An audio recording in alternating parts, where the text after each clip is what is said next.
रिडेव्हलपमेंटला जाताना सोसायटीकडे डॉक्युमेंट कुठले आहेत ना, बेसिक डॉक्युमेंट कुठले आहेत हे चेक करणं फार महत्त्वाचं असतं. कारण की बऱ्याच वेळेला सोसायटीकडे कन्व्हेन्सच नसतो. तर इथून ती सुरुवात होते की कन्व्हेन्स असणं सोसायटीच्या नावावरती फार महत्त्वाचं आहे.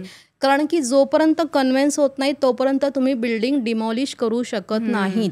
कारण की एकदा का बिल्डिंग डिमॉलिश झाली की त्याची मालकी ही मेन ओनर जो असतो, लँड ओनर जुना, त्याची होऊन जाते. त्याच्यामुळे आपल्याला रिडेव्हलपमेंट प्रोसिजर आपण करू शकत नाही.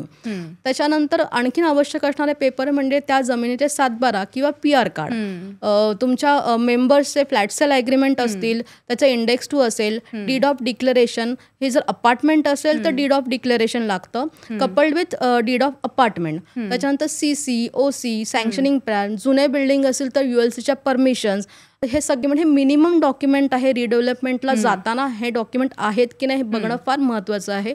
अदरवाईज तुमचा प्रोजेक्ट पुढे जाऊन स्टक होऊ शकतो. दुसरी महत्त्वाची गोष्ट म्हणजे फिजिबिलिटी रिपोर्ट.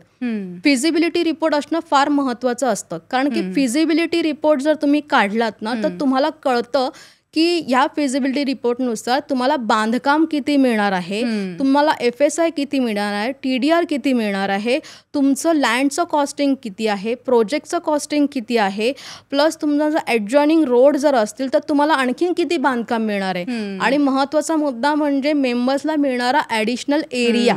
आपल्याला ॲडिशनल एरिया किती मिळणार आहे ह्या सगळ्याची माहिती, ह्या सगळ्याचं कॅल्क्युलेशन तुम्हाला त्या फिजिबिलिटी रिपोर्टमध्ये मिळत असतो.